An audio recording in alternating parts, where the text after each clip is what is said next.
কেউ যদি মনে করে যে আমি আমার ধর্ম পালন করেই কাজ করব, তো তার জন্য সহজ হয়ে যাবে।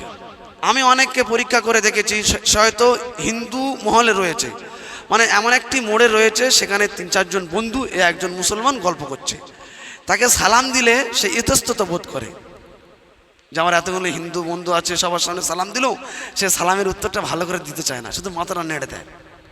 ওই ব্যক্তিকে যখন অন্য কোথাও গ্রামে সালাম দিচ্ছে, যে উচ্চ স্বরে হাসি মুখে সালামের উত্তর দিচ্ছে, মানে ওই মহলটাকে সে ভালোবাসছে না। কিন্তু একটা অমুসলমান দেখুন, সে মুসলিম মহলে থেকেও তার নমস্কার, গুড মর্নিং যে সমস্ত বলা দরকার, হ্যাঁ, ওরা বলেও না, কোনো লজ্জা পায় না। একজন মুসলমান সে যদি মনে করে যে আমি আমার অস্তিত্বকে বজায় রেখেই কাজ করব, আল্লাহ তার জন্য সহজ করে দেবে, কোনো লজ্জার বিষয় নয়, কোনো লজ্জার বিষয় না। 1 লাখ যদি অমুসলমান থাকে আর আমি একজন মুসলমান দাড়ি টুপি থাকি, আমি যদি মনে করি আমি আল্লাহর হুকুম পালন করেছি, এটা কারোর জন্য নয়, তো 1 লাখ অমুসলমানের ভিতরে আমার কোনো ভয় লাগবে না। কারণ আমি যখন স্মরণ করব, এটা তো আমি আল্লাহ এবং হাবিবের জন্যই রেখেছি। আল্লাহ তার দিলের ভিতর থেকে অমুসলমানের ভয়কে দূর করে দেবে, আর অমুসলমানের অন্তরের ভিতরে মুসলমানের ভয় ঢুকিয়ে দেবে। আল্লাহ যুগে যুগে প্রমাণ করেছে, যুগে যুগে প্রমাণ করেছেন, কি করেননি বলেন? বলে হুজুর টাটকা একটু বললে হয়। 1 সপ্তাহ আগের কথা, আফগানিস্তানের পররাষ্ট্রমন্ত্রী মাওলানা আমির খান তাকবি, তিনি এসেছিলেন ভারত সফরে 6 দিনের জন্য। ভারত সফরে আসলো, অথচ কিছুদিন আগের কথা যে মুসলমানদের কিছু হলেই তালিবানি বলে গদি মিডিয়া চিৎকার করে যে তালিবানি শাসন চালু করতে যাচ্ছ, পিটিয়ে ঠান্ডা করব, বলি কি বলে না, মানে এমনভাবে তারা ভাব করে যেন তালিবানি কথাটা শুনলেই তাদের ঘৃণা লাগে। আমরা অনেক সময় ছোট ওই যে তালিবানি বলে আমাদের কেন তকমা দিচ্ছে, অথচ সেই তালিবানি পররাষ্ট্রমন্ত্রী মাওলানা আমির খান তাকবি, তাকে যখন আনা হলো, যতটা অভ্যর্থনা জানানোর প্রয়োজন ততটাই জানিয়েছে ভারত সরকার, সরষে পরিমাণ কম করেনি। আচ্ছা বলুন, তিনি কি আফগানদের একটা পাগড়ি রয়েছে, সাদা কালো ডিজাইনের পাগড়ি, আফগানিদের জন্য বড় বড় পাগড়ি, তার পাগড়ি কিন্তু খুলতে হয়নি, সে সুন্নতি পোশাক পরেই এসেছিলেন। তিনি একজন মাদ্রাসার শাইখুল হাদিস, তার কোনো অসুবিধা হয়নি। তিনি এশিয়া মহাদেশের বৃহত্তম ইউনিভার্সিটি দারুল উলুম দেওবন্দে মাদ্রাসায় গেলেন বুখারীর দর্শ শোনার জন্য, মানে সবক শোনার জন্য তিনি মাদ্রাসায় সফর করলেন 6 দিনের ভিতরে। তা দারুল উলুম দেওবন্দের ছাত্ররা ওনাকে অভ্যর্থনা জানালেন 2.5 কিলোমিটার দূর থেকে।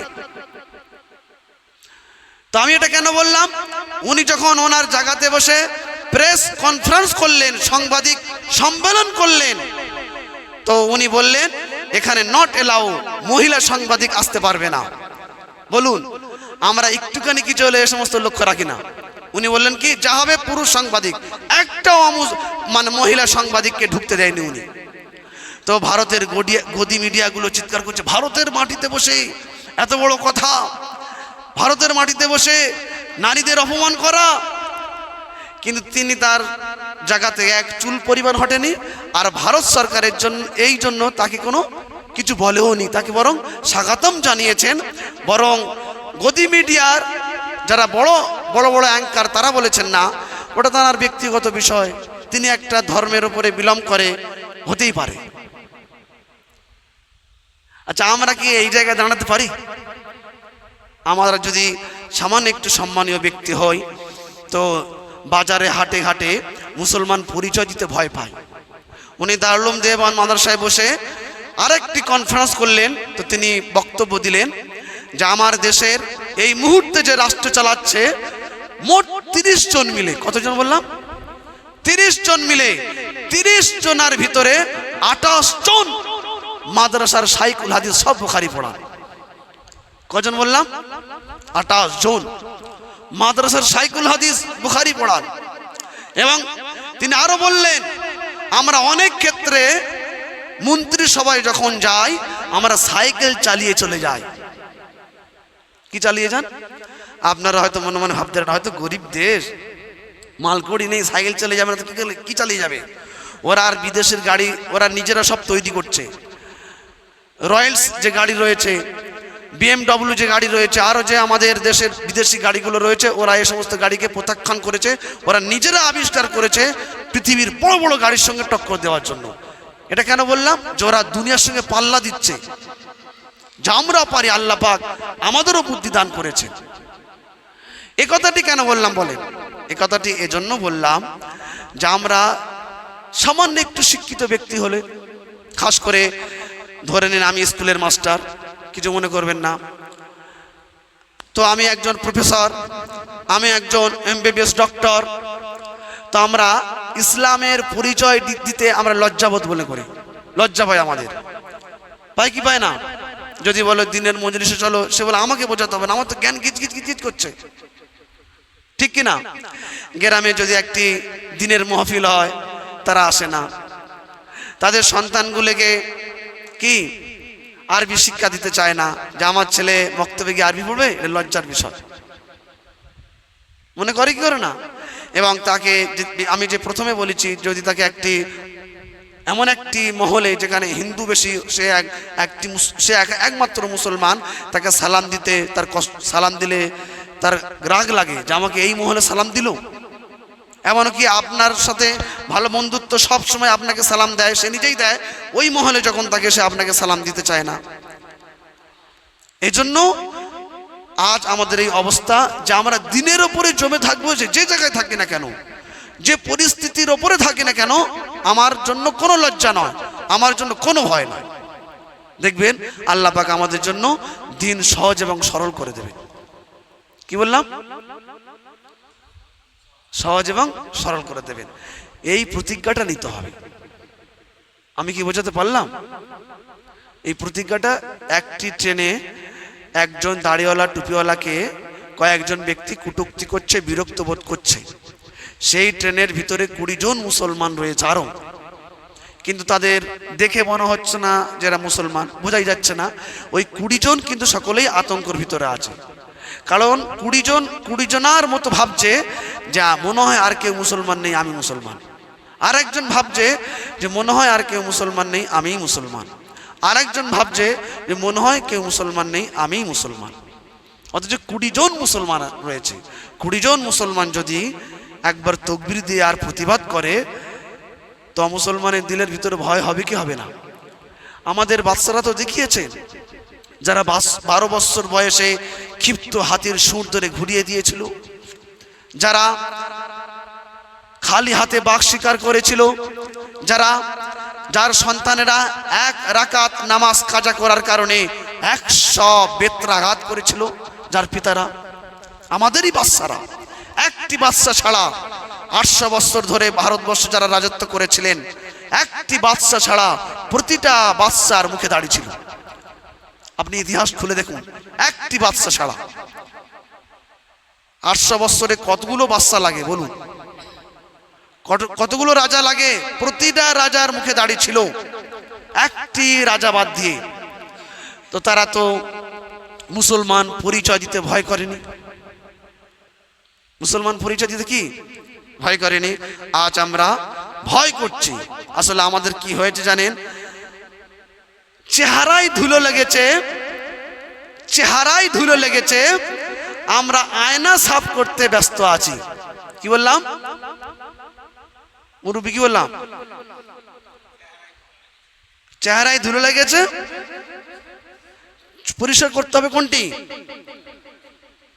हर इंसान शैतान से डरता है, हर इंसान शैतान से डरता है, पर मुझको इस दौर के इंसान से डर लगता है। बुझते पारलेन? हर इंसान को शैतान से डर लगता है, पर मुझको इस दौर के इंसान से डर लगता है। আমার শয়তানের দিকে ভয় লাগে না, আমার মানুষের দিকে ভয় লাগে। যে মানুষ আপনার সামনে এত ধোয়া তুলসী পাতা হবে, ফেরেশতা হবে, আপনাকে প্রশংসা করবে, আপনার তারিফ করবে, আর আপনার পিছনে এত বড় আজলা বাঁশ দেবে যাওয়ার না জিন্দিগি সর্বনাশ করে দেবে। কি বলছেন আপনি? বুঝতে পেরেছেন? এই জন্য সোনার ভাইয়েরা খুব আল্লাহ পাকের আযাব থেকে ভয় করুন। আল্লাহ পাকের আজমত, তার মহব্বত কলিজায় ঢোকান, আর তিনি যে আমাদের আযাব ডালবেন মৌতের পরে, কবরের ভিতর থেকে শুরু হবে, ভয় করুন।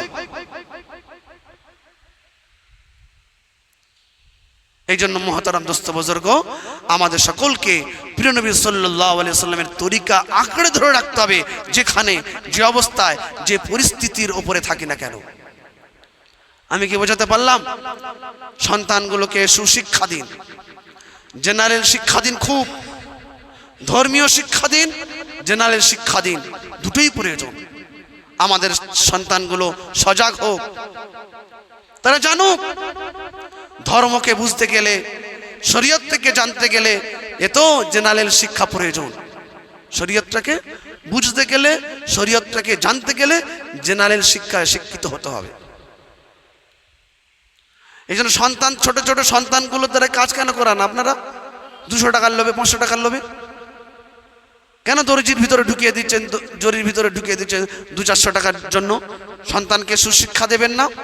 আল্লাহ নবী বলেছেন মাতৃভাষা অর্জন করা এটা অপরিহার্য। মাতৃভাষা মানে কি? তার ভাষার জেনারেল যে শিক্ষা, এটাও অপরিহার্য। আল্লাহ নবী বলেছেন, আল্লাহ নবী দুটো ভাষা অর্জন করতে বলেছেন, এক মায়ের ভাষা আর কি আরেকটি আল্লাহর ভাষা। মাতৃভাষার জ্ঞান দিতে হবে। আমার মুহতারাম দোস্ত বুজুর্গ, আজ আমাদের যুবক ছেলেরা সব দিকে জ্ঞান টনটনে, কিন্তু শরীয়তের বিষয়ে কোনো জ্ঞান টনটনে নেই, শরীয়ত জানে না। কিছুদিন আগে একজন ব্যক্তি এসেছেন আমার কাছে, বিবাহিত 3টি সন্তানের পিতা। মসজিদের বাইরে আমি বসে আছি, তো সে এসেছে কিছুদিন আগে, বলতে অনেক দিন হয়ে গেল, হ্যাঁ 1 বছর হতে চলো, গত শীতে, হাড় কাঁপানো শীতে, গত বছরে বসে আছি। আপনাদের গ্রামের ছেলে বলছে, হুজুর আমি কোমর পর্যন্ত ধুয়ে এসেছি। আমি কোমর পর্যন্ত ধুয়ে এসেছো মানে? সে বললো নাইট ফলস আমার হয়ে গেছে, কোমর পর্যন্ত ধুয়েছি, ঠান্ডা জলে হবে তো? সব মনে হচ্ছে বারো আগে, শয়তান কোথাকারে বলে এত ঠান্ডা কি করবো? তাহলে চিন্তা করে দেখেন, 3 সন্তানের পিতা, সে বলছে কোমর পর্যন্ত ধুয়ে এসেছি, চলবে তো? বাইরে বল আমাকে, তবে তো আমি বলবো। মসজিদে ঢুকে বসে বলছি, কি সর্বনাশ! আপনাদেরই গ্রামের ছেলে। তাহলে পাক না পাকের জ্ঞান জানে না আমাদের যুবক ছেলেরা। জামার কাপড়টা নাপাক হলে কেমন করে পাক করতে হবে জানে না। পুকুরে ঝাঁপিয়ে পড়লো, ওই লুঙ্গি পরে রইলো, গামছাতে মুছে নিল, মনে করলো পাক হয়ে গেল। এই নাপাক পাকের জ্ঞানটা অর্জন করতে হবে না? এটা লজ্জার বিষয় নয়। আল্লাহ নবী সাল্লাল্লাহু আলাইহি ওয়াসাল্লাম শিক্ষা দিয়েছেন, তোমাকে পবিত্রতা ইমানের অর্ধাংশ। পবিত্রতা নাই, কিছু নাই। না নামাজ হবে, না রোজা হবে, না হজ হবে, না যাকাত হবে, না কোরআন ছুঁইতে পারবেন, না মসজিদে প্রবেশ করতে পারবেন, না আপনার উপরে রহমত নাজিল হবে, না ফেরেশতা থাকবে। কি বলছেন? বলো হাজী সাহেব, আমাদের হাজী সাহেব না, অন্য এমনি গল্পে বলছি। বলো হাজী সাহেব, হজ করতে এলে গোসলে ফরজটা বলো। কি বলছে? হজ করতে এলে ছেলে বলে টাকা অনেক পাঠিয়ে দিল, যাও আব্বা যাও, যা গুনাহ করেছো, চোখে যদি সোঁটা ফেলে পাতে ঘষা হয়, চোখের গুনাহ হবে না, যাও তুমি যাও, হজে যাও। তা হাজী সাহেব হজ করে এসেছেন, তা জিজ্ঞাসা করছে, ও হাজী সাহেব, সবাই জানে হাজী সাহেব মানে আল্লাহর রহমতে মোটামুটি জানে, তবে তো হজ করে এসেছে, কিন্তু আমাদের এই হাজী সাহেবদের বলছি না, এটা আমি বলছি এমনি। আর আমাদের হাজী সাহেবেরা রেগে যাবে না, আমাদের হাজী সাহেবেরা আল্লাহর রহমতের দিনের সঙ্গে জড়িত, বুঝতে পেরেছেন? দিনের মেহনত করে, জানে আল্লাহর রহমতে। লো হাজী সাহেব, হজ তো করে এলে, গোসলের ফরজ কটা? তো গুনে গুনে গুনে গুনে গুনে গুনে বলছে 11টা হবে। তা গোনো, 11টা বুঝিয়ে দাও। সে গুনতে গুনতে 14টা। বল তুমি যে 11টা বললে 14টা হলো? বল হুজুর আরো অনেক আছে, আপনার ভয়ে তো সব গুলিয়ে যাচ্ছে। সব বোনাস করেছে। উজুর ফরজ কটা আমরা জানি না, গোসলের ফরজের তরিকা, সুন্নত তরিকা সেটাও জানি না।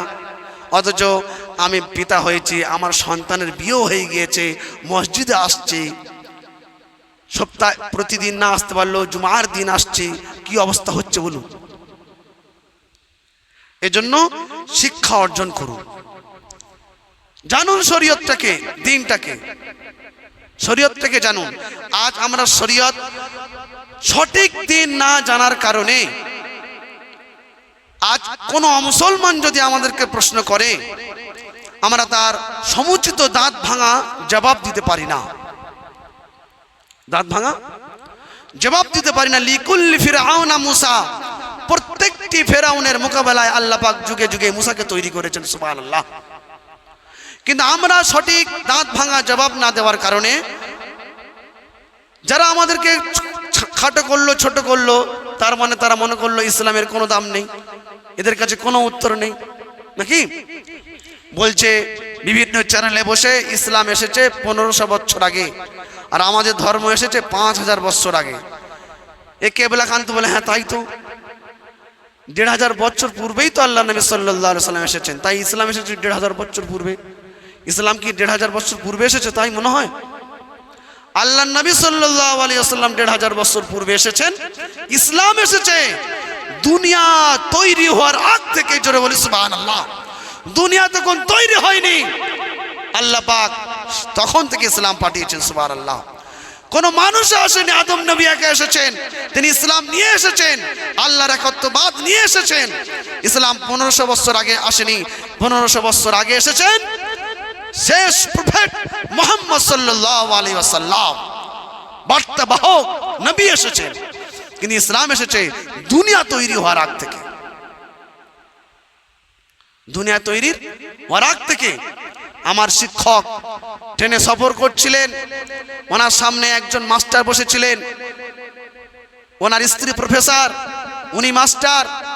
তো আমার শিক্ষককে প্রশ্ন করছেন, ওনারও পাশে স্ত্রী আছে, এনারও পাশে স্ত্রী আছে, বলছে আপনারা এই বোরকাটা কেন পরান? আমার শিক্ষককে জিজ্ঞাসা করছেন, ওই স্বামী স্ত্রী, একজন হাই স্কুলের টিচার আর ওনার স্ত্রী প্রফেসর, তো জিজ্ঞাসা করছেন আপনার স্ত্রীটাকে বোরকাটা কেন পরিয়েছেন?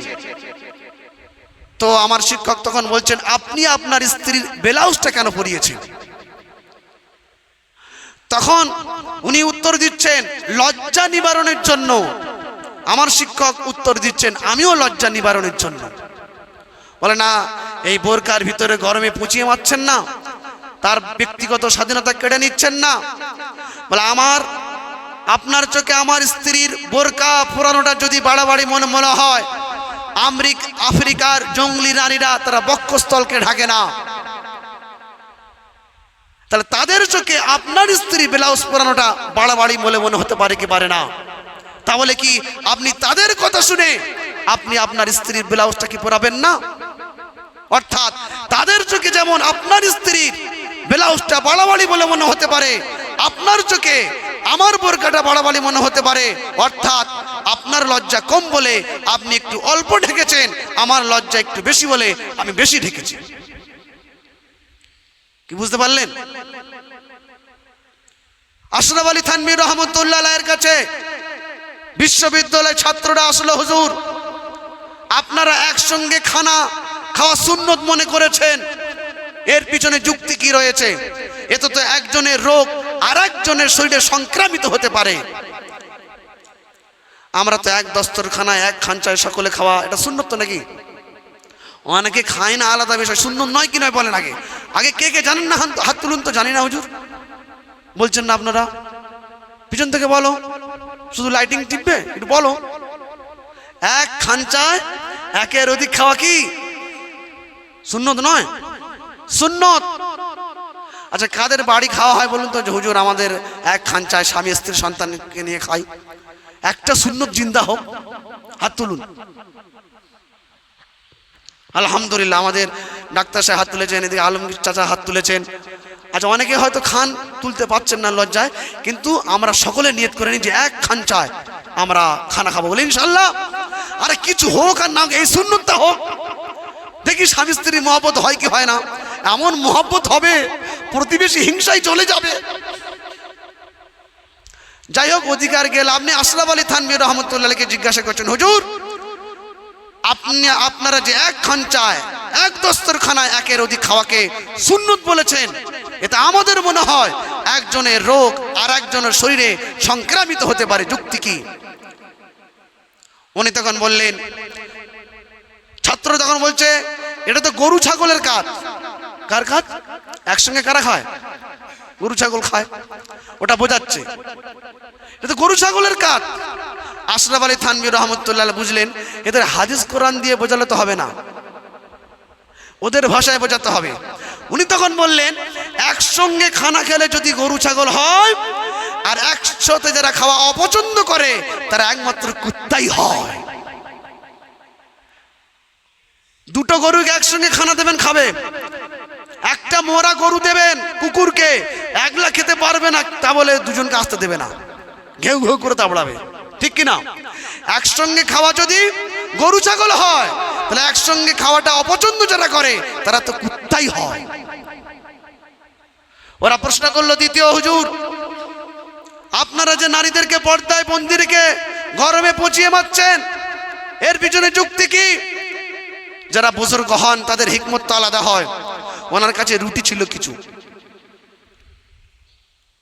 রুটি। এই যে বললেন না, এটা আমার বলতে একটু মিস্টেক হয়ে গেল। এই যে বললেন যে একসঙ্গে খেলে গরু ছাগল হয়, তো উনি আগে কুকুর বললেন না, একটা রুটি বার করে আর ছুঁড়ে দিলেন। তো একটা কুকুর ঝাঁপিয়ে পড়লো, আর একটা কুকুর আসতে চাচ্ছিল, ওকে ধুমকি দিয়ে পাঠিয়ে দিল, চল আমার এলাকা ছেড়ে পালা। আর দেখলে তো একসঙ্গে খাওয়া কারা অপছন্দ করে? আমি বলবো না, দেখো একসঙ্গে খাওয়া কারা অপছন্দ করে। উনি কুকুর বলেন, আমি একটু ভুল বলে ফেললাম, উনি কুকুর বলেননি, একটা রুটি ছুটে দিলেন উনি। কয়েকটি কুকুর আসতে চাইলো, একটি কুকুর ভক্ষণ করলো, অন্য কুকুরকে তাড়িয়ে ওর এরিয়া থেকে তাড়িয়ে দিল। বলে দেখো একসঙ্গে খাওয়াটা কারা অপছন্দ করে, দেখলে? তাহলে যারা একসঙ্গে খাওয়া অপছন্দ করে কি হতে পারে তোমরা এবার বলো, তোমরা তো বিশ্ববিদ্যালয়ের ছাত্র। দ্বিতীয় প্রশ্ন, যে আপনারা যে নারীদেরকে পর্দায় বন্দি রেখে গরমে পচিয়ে মারছেন, এর পিছনে যুক্তি কি? ওনার কাছে কমলা লেবু ছিল। কি লেবু? কমলা লেবুটা বার করে খোসাটা যখন ছাড়াচ্ছে, জিভে পানি এসে যায় ভাব। আপনাদের পানি আসছে? কমলা লেবু শীতকালে বিখ্যাত নাকি দার্জিলিংয়ের, এরকম কমলা লেবু হবে, খোলাটা যখন ছিলবেন ওর একটা রস ফিনকির মেরে উঠবে। আপনাদের মুখে পানি আসছে কি হালকা হালকা? আরে আসুন না একটু, যা হবে জুম্মার পরে দেখে যাবে। তো বললেন, দেখো আমি যখন ব্যাগ থেকে লেবু বার করিনি, আর লেবুটাকে আমি খোলাটাকে ছাড়িয়ে লেবুগুলো ভাগ করে নি, তোমাদের মুখে কি পানি এসেছিল? বলো হুজুর মুখে পানি আসেনি। আর যখন আমি লেবুটাকে বার করে খোলাটাকে ছাড়িয়ে লেবুটাকে আমি ভাগ করলাম, একটা একটা আলাদা আলাদা টুকরো করলাম, তোমাদের মুখে পানি এসেছে? বলো হুজুর হ্যাঁ পানি এসেছে। বল নারীরা হলেই কমলা লেবুর মতো বুঝে নাও। এদেরকে যখন পর্দার ভিতরে থাকবে দেখলে মুখে পানি আসবে না, আর এদেরকে যখন পর্দা খুলে রাখবে ওই যুবকদের পানি আসবে, আর রাস্তাঘাটে সেখানে ধর্ষণ হবে, কেউ ঠেকাতে পারবে না। উত্তরটা ঠিক হয়েছে কি হয়নি? দাঁত ভাঙা জবাব। কলজায় আঘাত দিয়েছে কি দেয়নি? যিনি দিচ্ছেন তিনি হলেন আশরাফ আলী থানভী রহমতুল্লাহ, জগৎ বিখ্যাত আল্লাহওয়ালা। তার জীবনের বয়সে চাইতে অনেক কিতাব লিখেছে। একটি কিতাব বেহেশতি জোহর। বেহেশতি মানে কি? জান্নাত। জোহর মানে অলংকার, জান্নাতের অলংকার। বাংলায় পাওয়া যায় নখণ্ড। প্রত্যেকের আমি অনুরোধ করব কিনবেন এই কিতাবটি, বাড়িতে রেখে দেবেন। সাধারণ রেডিমেড এক একজন আলেম হয়ে যাবেন ইনশাল্লাহ কিতাবটি পড়লে। কি বললাম? রেডিমেড আলেম হয়ে যাবেন। আবার আমাদের সঙ্গে পাঙ্গা দেবেন না, মুশকিল হয়ে যাবে একটুখানি জেনে, বুঝতে পেরেছেন? তবে রেডিমেড বাড়িতে চলার জন্য মহিলারা পুরুষগুলো সবাই ইনশাআল্লাহ তাআলা জানকারি হয়ে যাবে। বেহেশতি জোহর এমন একটি কিতাব। বুঝে এসছে কি আসেনি? এই যে ধর্ষণের কথা বললাম, দুদিন আগে অর্জুন সিং বলে একজন ব্যক্তি রয়েছে আমাদের বাংলায়, সে বলেছে যে ইসলাম নাউজুবিল্লাহি মিন যালিক, আল্লাহ ধর্ষণ করার অধিকার দিয়েছে, হুকুম দিয়েছে, কিন্তু মূর্তি পূজার হুকুম দেয়নি। নাউজুবিল্লাহি মিন যালিক, যেটা আমাদের বলতে লজ্জা লাগছে। ইসলাম কোরআন নাউজুবিল্লাহি মিন যালিক ধর্ষণ করার অনুমতি দিয়েছে, কিন্তু মূর্তি পূজার অনুমতি দেয়নি। অবশ্যই ইসলাম মূর্তি পূজাকে হারাম করেছে। এর ভিতরে কোনো কম্প্রোমাইজ নেই, কোনো গুঞ্জাইশ নেই। না তাদের প্যান্ডেলে যেতে পারবে, না তাদের মেলায় গিয়ে কিছু খরিদ করতে পারবে, গেলেই ইমান নষ্ট হবে, চ্যালেঞ্জ, এতে কোনো কম্প্রোমাইজ নেই। তবে ইসলাম ধর্ষণের অনুমোদন দেয়নি, বরং ইসলাম ধর্ষণের যে কঠোর থেকে কঠোরতম সাজা দিয়েছে, ধর্ষণের যে সব থেকে বড় সাজা দিয়েছে, ইসলাম ধর্মের মতো পৃথিবীর কোন ধর্ম, পৃথিবীর কোন নেতা, পৃথিবীর কোন প্রফেট এই আইন চালু করতে পারেনি। সুবহানাল্লাহ। ইসলাম একমাত্র সেই ধর্ম যে বলেছে ধর্ষণ যদি কেউ করে তার সব থেকে বড় সাজা হত্যা করা হবে, কেউ বাঁচাতে পারবে না। তাকে কি করা হবে? হত্যা করা হবে, রজম করে মারা হবে, বুক পর্যন্ত পোঁতা হবে, পাথর ছুঁড়ে ছুঁড়ে তাকে হত্যা করা হবে। পৃথিবীর কোন ধর্মে এই আইন নেই। আলহামদুলিল্লাহ, ইসলাম একমাত্র এই আইন দিয়েছে। নারী জাতি হয় যদি কন্যা, ইসলাম ধর্ম বিশেষ মান দিয়েছে। নারী জাতি হয় যদি মা, ইসলাম ধর্ম এমন সম্মান দান করেছে, মায়ের পায়ের তলায় জান্নাতকে ঢুকিয়ে দিয়েছেন। যারা বলে সুবহানাল্লাহ। নারী জাতি হয় যদি স্ত্রী, নারীদের তিনটে স্তর, কন্যা, মা, স্ত্রী। স্ত্রী যদি হয়, বিশ্ব নবী বলেছেন তোমার স্ত্রীর মুখে তুমি যদি একটি লোকমা খানা তুলে দাও, এই খানাটা শুধু তোমার দেওয়া হবে না, লাকা সাদাকাতুন জারি হয়ে যাবে। যারা বলে সুবহানাল্লাহ। পৃথিবীর কোন ধর্ম আছে, পৃথিবীর কোন নেতা আছে, তোমাদের বাবেদের কত ক্ষমতা থেকাও, উদখুলুহা বিসসালাম, কোটি কোটি মানুষ ইসলাম কবুল করছে। সুবহানাল্লাহ। 2024 সাল থেকে নিয়ে 25 সাল পর্যন্ত 23,000 অমুসলমান নারী ইসলাম কবুল করেছে। সুবহানাল্লাহ। পৃথিবীর কেউ ঠেকাতে পারবে না। বরং আমাদের যে পুরানো আমরা মুসলমান, আমাদের ইমান যতটা মজবুত নেই, তাদের ইমান তার থেকে বেশি মজবুত। তারা নতুন ইসলাম কবুল করে পুঙ্খানুপুঙ্খানুভাবে তারা ইসলামকে ফলো করে চলছে। তোমরা পারবে না। 100 কোটি মানুষের ভগবান ডক্টর শিব শক্তি স্বরূপজি মহারাজ অক্সফোর্ড বিশ্ববিদ্যালয় থেকে 12টা ধর্মের উপরে ডক্টর অফ ডিভাইনিটি ডিগ্রি অর্জন করে ভারতের বিখ্যাত পূজারী হলেন। আল্লাহ পাক তার কলিজার ভিতরে ইসলাম ঢুকিয়ে দিল, তিনি কালমা পড়ে মুসলমান হয়ে গেলেন। সুবহানাল্লাহ। ক্যাসিয়াস ক্লে এখনো জিন্দা আছেন আমেরিকায়। আমেরিকার জনগণ বলেছিল বিনা ভোটে আপনাকে রাষ্ট্রপ্রধান করা হবে। উনি বললেন কালমা ইসলাম কবুল করার পরে যে সম্মান পেয়েছি, একটা রাষ্ট্রপ্রধান অত সম্মান পায় না, আমি আর রাষ্ট্রপ্রধান হতে চাই না। Cassius Clay, Muhammad Ali Clay. Michael Jackson একজন ড্যান্সার ছিল, সারা পৃথিবী জানে। তার ভাই জামাইস জ্যাকসন 6 সন্তানের পিতা, ইসলাম কবুল করতে বাধ্য হয়েছে। পৃথিবীর কোন শক্তি রেকর্ড করতে পারবে না। ইসলাম একমাত্র শান্তির বার্তা দিতে পারে, শান্তি মানুষের কলিজার ভিতরে ঢোকাতে পারে। আমার সোনার ভাইরা, ওই কথাগুলো আপনাদের শুনিয়ে আমার লাভটা কি? আপনাদের শোনাচ্ছে এজন্য আপনারা ইসলাম ধর্মটাকে মজবুতের সঙ্গে আঁকড়ে ধরুন। কার সঙ্গে আঁকড়ে ধরবেন? মজবুত মানে কি?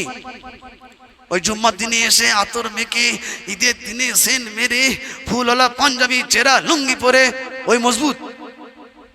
হ্যাঁ, ওই মজবুত? একদম চাঁদ রাতে মার্কেটিং আমরা করি যে কোনো প্রকারে।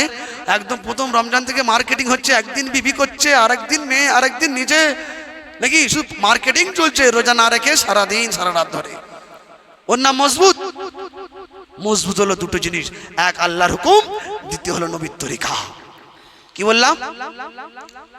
আপনারা শুনছেন কি শুনছেন না বলেন? আল্লাহর হুকুম আর কি? নবীর তরিকা। তো আমি যে কথা বলছিলাম যে একমাত্র ইসলাম নারীকে সম্মান দান করেছেন। আল্লাহ নবী বলেছেন তোমার স্ত্রী যদি হয় তার মুখে লোকমা তুলে দাও, সেই লোকমাটা লাকা সাদাকাতুন জারিয়া হয়ে যাবে। মা আয়েশা বললেন ইয়া রাসূলুল্লাহ, আল্লাহ নবী বললেন ও আয়েশা, আমার বড় ক্ষুধা লেগেছে, এই সময় তুমি যদি আমাকে খেজুর খেতে দাও, সেই খেজুরের সাথে তুমি যদি মধু মিশিয়ে দাও, এই মধু মাখানো খেজুর আমার কাছে যতটা না প্রিয়, তার চাইতে আয়েশা তোমার চেহারাটা আমার কাছে অনেক অনেক অনেক বেশি প্রিয়। সুবহানাল্লাহ। স্ত্রীদেরকে কোনোদিন বলেছেন হ্যাঁ গো তোমার চেহারাটার জন্য আমি পাগল বলেছো? তা কেন বলবো, তা কেন বলবো? ওই ঝুমা বৌদির ওইসব আলোচনা হবে নাকি? মা আয়েশা তখন বললেন ইয়া রাসূলুল্লাহ, ইয়া হাবিবাল্লাহ, আমার বড় ক্ষুধা লেগেছে, এই সময় আমাকে কেউ যদি খেজুর খেতে দেয়, তার সাথে কেউ যদি মধু মিশিয়ে দেয়, তার সাথে কেউ যদি মাখন মিশিয়ে দেয়, এই মাখন আর মধু মাখানো খেজুর আমার কাছে যতটা না প্রিয় ইয়া রাসূলুল্লাহ, আপনার চেহারাটা আমার কাছে অনেক অনেক অনেক বেশি প্রিয়। জোরে বলুন সুবহানাল্লাহ। তাহলে ইসলাম যে সৌন্দর্য শিখিয়েছে, এই নীতি শিখিয়েছে, পৃথিবীর আর কেউ শেখাতে পারে? এই জন্য সোনার ভাইরা, আসুন, টাইম অনেক হয়ে গেছে, আসুন ইসলামের দিকে ফিরে আসুন, আসুন কোরআনের দিকে ফিরে আসুন, আসুন প্রিয় নবী সাল্লাল্লাহু আলাইহি ওয়াসাল্লামের তরিকার দিকে ফিরে আসুন। আল্লাহ নবী সাল্লাল্লাহু আলাইহি ওয়াসাল্লামের তরিকা জানতে গেলে আমাদের দিনের মেহনত করতে হবে। কিসের মেহনত? আরে বলুন কিসের মেহনত? দিনের মেহনত মানে কি? আল্লাহ নবী সাল্লাল্লাহু আলাইহি ওয়াসাল্লাম সাহাবাদেরকে যে শিক্ষা দিয়েছিলেন, সেই শিক্ষা আমাদের জিন্দেগিতে আনতে হবে। সাহাবারা করেছিলেন, মানুষের দ্বারে দ্বারে গিয়ে দিনের কথা শুনিয়েছিলেন। আজ আমরা মানুষের দ্বারে দ্বারে যাই, নামাজের কথা শোনাই, ফাঁকি মেরে চিটিংবাজি করে পালিয়ে যায়, মনে করছে এদেরকে ফাঁকি দিলাম। শোনো, তুমি মসজিদে আসো আর না আসো, মসজিদের খাটিয়া তোমার ঘরে পৌঁছে যাবে সময় মতো, কারো বাপ আটকাতে পারবে না। তুমি মসজিদে আসো আর নাই বা আসো, মসজিদের খাটিয়া সময় মতো তোমার ঘরে একবার যাবে না, কয়েকবার যাবে, তুমি আটকাতে পারবে না। এই জন্য মসজিদের খাটিয়া তোমার ঘরে যাওয়ার আগে আগে একবার মসজিদে চলে এসো। এসো, দিন শিখতে চাও, প্রতি বৃহস্পতিবার এখানে দিনের শিক্ষা দেওয়া হয়, চলে এসো প্রতি বৃহস্পতিবার, দিন তোমরা শিখবে, ইমান শিখবে তোমরা। প্রতি বৃহস্পতিবার আসর থেকে নিয়ে 1 ঘন্টা বা আধা ঘন্টা 45 মিনিট, মাগরিবের পর থেকে 20 আধা ঘন্টা সময় দাও, অল্প অল্প করে দিন শেখো। আরো দিনকে মজবুত করার জন্য আল্লাহর রাস্তায় বেরিয়ে যাও। 3 দিন বের হও, 40 দিন বের হও। আর সারা বিশ্বের ওলামারা, বুজুর্গরা তারা মাশওয়ারা করে পশ্চিম বাংলায় একটি ইজতেমা করেছেন। ইজতেমা মানে বহু বচন, বহু মানুষের জামাতকে ইজতেমা বলা হয়। মানুষকে জমা করে কোটি কোটি মানুষ হবে। পান্ডুয়ায়, হুগলি, পৈনান, দাঁতপুরে জানুয়ারি মাসে 2, 3, 4 তারিখে কোটি কোটি মানুষ হবে। 7,000 বিঘে এরিয়া ধরে সেখানে মেহনত চলছে, কাজ চলছে, মানুষকে সেখানে পরিষেবা দেওয়ার জন্য। এই জন্য আমরা সকলে নিয়ত করি বুজুর্গদের কথা শোনার জন্য, নিজের ইমানে যে জং ধরেছে সেই জংগুলোকে হটিয়ে ইমানের রং লাগানোর জন্য বুজুর্গদের সহবতে থেকে জানুয়ারি মাসের 2, 3, 4 তারিখে আমরা যাব পান্ডুয়ায়, হুগলি, দাঁতপুর, পৈনানে, বলি ইনশাআল্লাহ। আল্লাহ পাক রব্বুল আলামিন আমাদের সকলকে শোনার থেকে বলার থেকে আমল করার তৌফিক দান করুন। আমিন। ওয়া আখিরু দাওয়ানা আনিল হামদুলিল্লাহি রাব্বিল আলামিন।